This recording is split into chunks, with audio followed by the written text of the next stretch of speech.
I'm Congressmember Judy Chu, and I just took a tour of the destroyed areas led by Mayor Victor Gordo, and I could not believe the destruction of Altadena and Pasadena. Mariposa Junction, which had so many thriving small businesses, gone. Institutions like the Altadena Library and the Altadena Community Church, destroyed and gone. The homes that, so many homes that we saw with so many memories, gone. But one thing I have to say is that I have to really appreciate the first responders for making sure that the destruction was not even greater. I also want to say that there is help from Washington, D.C., and President Biden just announced something very, very important, which is our area has already been approved for the fire emergency management grants. It provides reimbursement for 75% of the firefighting costs. He just announced that he will reimburse 100% of the costs over the next 180 days. This is so important. The other thing I want to announce is that FEMA worked overtime to get their website going so that now you can go to disasterassistance.gov, input all your information, and you can see what you are qualified for and get your place in line for disaster assistance.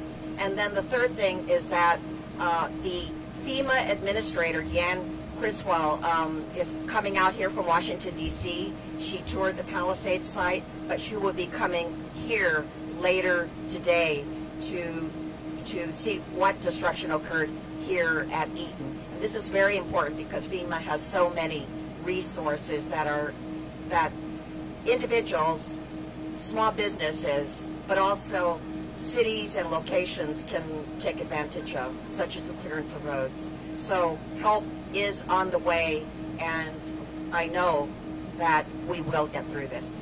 And now I would like to introduce Mayor Victor Gordo, Pasadena. Thank you, Congressmember.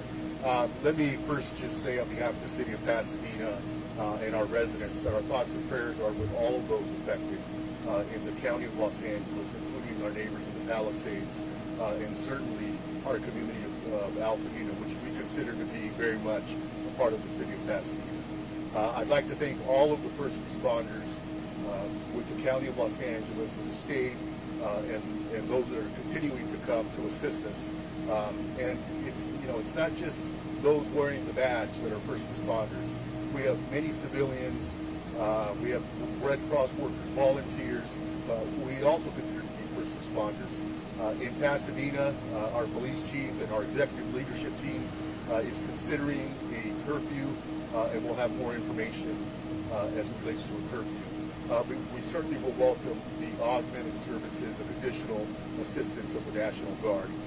And again, thank you to Sheriff Luna, thank you to the supervisor, chief, all chiefs for the work of your departments individually and collectively. We're asking if you are under a mandatory evacuation order. Those orders have not been lifted. And so we're starting to see people go back into those areas. And our message to you is stay out of those areas until you hear officially that the orders have been lifted. And you will hear that official word from the county and in the city of Pasadena, from the city of Pasadena. Thank you very much.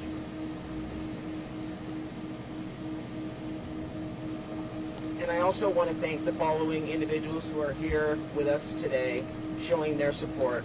State Senator Sasha Renee Perez, Assembly Member John Harabedian, Assembly Member Jessica Caloza, Pasadena Police Chief Gene Harris.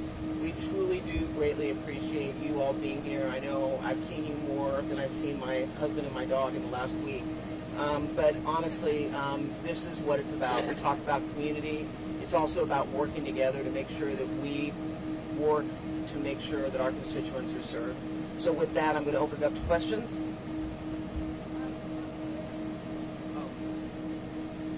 And that'll conclude our speakers for today. We're going to open up to questions. Pono Barnes will be walking around the microphone, so just state your name, who you want your question to be to, and what media outlet you're from. Okay, yes. Amy Powell from ABC 7. Question for Sheriff Luna. I know you said the details about the curfew are still being worked out, but can you talk about, would that involve blocking access roads to certain parts of these communities, and how that might affect residents? There's definitely going to be an impact on residents, but we will do whatever we can to brief the deputies and or National Guard members that are out there to be very sensitive to the needs of the residents. They've been through a lot, and we'll try and help them out as much as we can. Obviously, a big part of what we're doing is to protect the properties that are there. So in regard to specific details of road closures, we will be putting those out to what that looks like. We will try and minimize the impact to our community, but we're also trying to maximize the security around there. So we'll try and find a good balance. But I do want to reiterate that as we talk about the National Guard being deployed and or once the curfew comes on board, it's only going to affect the areas that have been heavily impacted by the fires. It is not a county-wide curfew. It will not impact other cities in the county that have not been impacted. What we're looking at as we're drawing up the paperwork, we're looking at the zones that were evacuated, that were mandatory evacuations. That's where our primary focus is, keeping in mind that the wind's still blowing, the fire's still not contained, and we will be flexible enough to adjust to those areas and then take away areas where eventually we will be repopulating certain neighborhoods. Question right here. For Congresswoman Chu, can the items that President Biden has ordered be undone after January 20th? That is a very good question, and executive orders can be undone by the next president. But I just hope that President-elect Trump sees that he needs to be a president for all of America, and wildfires don't have a political party. They don't. And if he wants to represent all of America, then he needs to make sure this continues to go through for the next 180 days. Sheriff Luna, Joe Kwan with Spectrum News 1. This may be a dumb question, but as far as the curfew, is somebody walks in at past 6 p.m. in those evacuated areas, how will that work? Just so, you know, I've seen a lot of people walking just to see if their homes are okay, their neighborhoods are okay, they're frustrated. How is that going to work? They just cannot walk in there, they'll get arrested? What, you know, just lay that out for us. Yeah, it's not a dumb question at all. It's a very good question. Our deputy sheriffs, police officers will use very good judgment, common sense. They'll approach people, they'll ask them questions. Obviously, one of the first ones is, where do you live? They want to make sure that they belong there. If you don't belong there and can't explain why you're there, or it doesn't make sense, there will be further questions. The last thing we want to do in law enforcement is arrest somebody. We don't want to take enforcement action. We're out here, we're on a life-saving mission with our partners at the fire department, right? But if you have individuals, and we've unfortunately encountered many, not only arrested for looting, some for trespassing, and I believe our deputy sheriffs have prevented a lot of crimes from occurring just from confronting people and asking them the very questions I just gave you examples of. So we will continue to do that. But we'll listen to our community consistently, because if we're doing something that is causing a significant inconvenience to the residents who live there, we will adjust. But remember, the mission is to protect those neighborhoods from anybody who wants to do harm. And unfortunately, we've had some people trying to do that. I just want to follow up. I know that some of our electeds were on a phone call today, a Zoom call with our town council. They are elected for the county unincorporated area of Altadena, elected by the people of Altadena, and this was a request that they made. And mind you, the person that made the request lost her home. but she's doing it for the residents up there. I got a text last night from someone who evacuated, who can't get back up, whose home is intact, but has heard there's looting taking place in his neighborhood. So this is done, and I have to believe that the vast majority of the people are going to support it and are going to work with us. And to the sheriff's point, it's not a perfect science, and if you can prove that you have identification to be in there and or belong there, I'm sure the sheriffs are going to work with you. But at the end of the day, if you don't need to be up there, please stay away. It's still very active as it relates to fire, and we still have firefighters doing their job to make sure that it doesn't spread. And right before the next question comes up, I just want to reiterate to our community that if you see somebody suspicious, somebody who you don't believe belongs there, dial 911. We have deputy sheriffs. In the other jurisdictions, they have police officers that are specifically assigned to what we call looter suppression. But I'm going to tell you something. We have a lot of undercover deputies out there as well. If you call on one of them, I encourage that too, because some of these guys and girls don't look like police officers. I'm telling you that because I'm warning people out there that are going to try and prey on our community. Don't do it. I'm telling you right now, you're going to get arrested. And from my conversation with the district attorney this morning, I've had 2 conversations with him.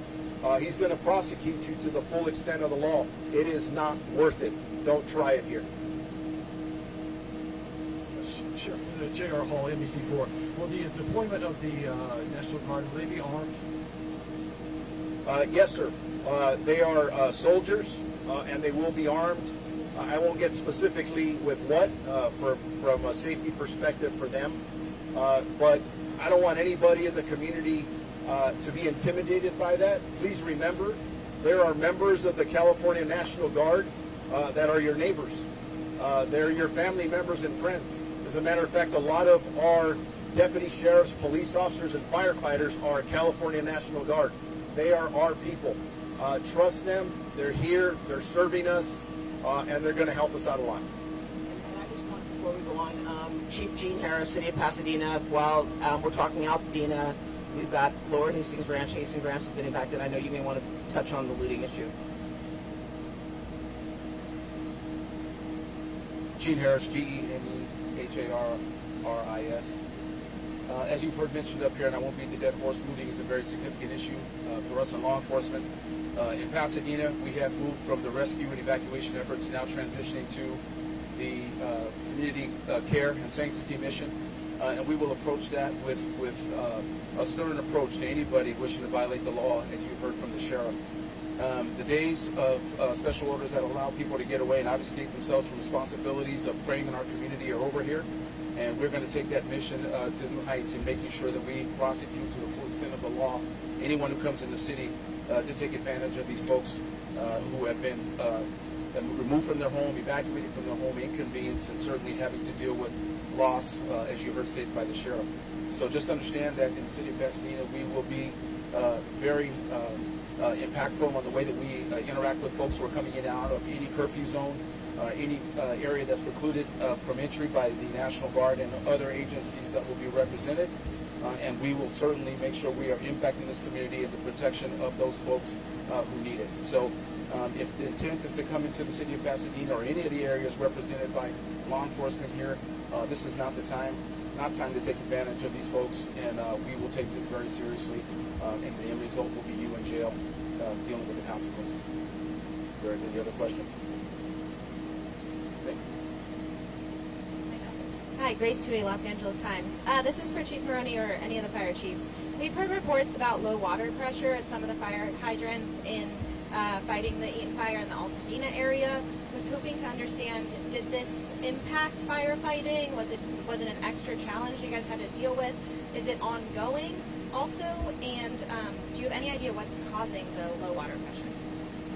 You know what? So I'll answer for LA County, and then I'll invite up Chief Augustine to speak for Pasadena. But I have not had any reports that the LA County Fire Department has suffered low water pressure or ran out of water here at this fire. We're in close coordination with the Department of Public Works. We speak to them often, and I haven't been advised of any issues that we've had. I know that there is a boil water directive for the Eaton fire because of the high amount of ash that's in the water. But for firefighting water, I haven't heard that we ran out of water or that we had low water pressure. Chief Augustine, if you can come up and speak to Pasadena's situation. Thank you, Chief Maroney. Specifically for Pasadena, we did have a short period where we had a low flow state on a very small amount of our hydrants. We had an extreme amount of draw, multiple fire engines pulling water at the same time. We also did have a loss of power, which impacted our pressure. That was for a very temporary amount of time that first evening, and we have no impacts at this time. Thank you. I also, Chief Bartlett from Sierra Madre would like to also add to this. Yes, thank you for your question. As far as the city of Sierra Madre goes, we will not have no reports of any issues with water or flow. So again, we have our own water service, water department. I'd like to give them absolute accolades for their making sure that we were able to have sufficient flows and be able to handle overflows.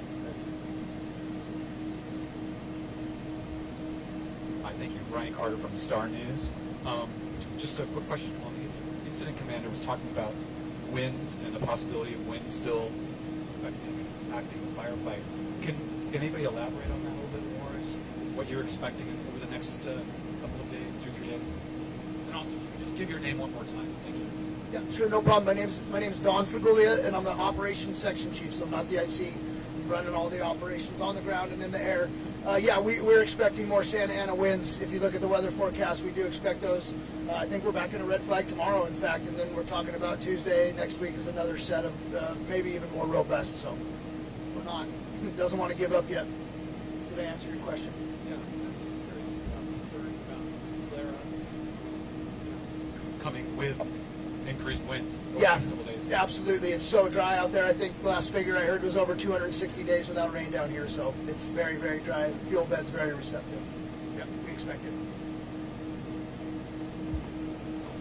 Before you start, I just want to say, the senator told me that she saw online that there is a rumor that FEMA is going to be at the Pasadena Convention Center, and we're being told that is not the case. That's why when the Congress member provided the address to go online, I'm being told that is what FEMA is asking residents to do. And if you don't have access to a computer, we are working to make sure the libraries are all available and we have personnel there to help assist.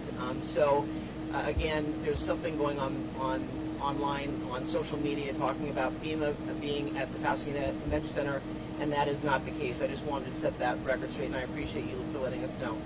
One last question, go ahead. Sheriff Luna, do you know, are you guys responding to missing persons reports at this time? Do you know how many you guys have received related to the fires? Yes, we are still continuously not only responding to missing person reports, but really our routine calls for service. Our deputies are doing an amazing job of trying to find a balance between all of their responsibilities. I don't have any specific details. We can follow up with you on some of those. I am aware of a missing person report up at the Palisades fire that ended in tragedy with a death. But if anybody believes somebody's missing, I encourage you to notify or call the local police department, and we'll do what we can to locate your family member, friend, or whoever it may be missing.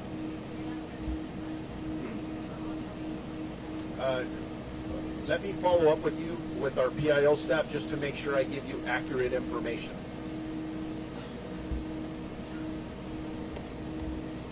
Thank you all for attending. Thank you to our partnering agencies and the public for all of your support. That will conclude our press conference for today.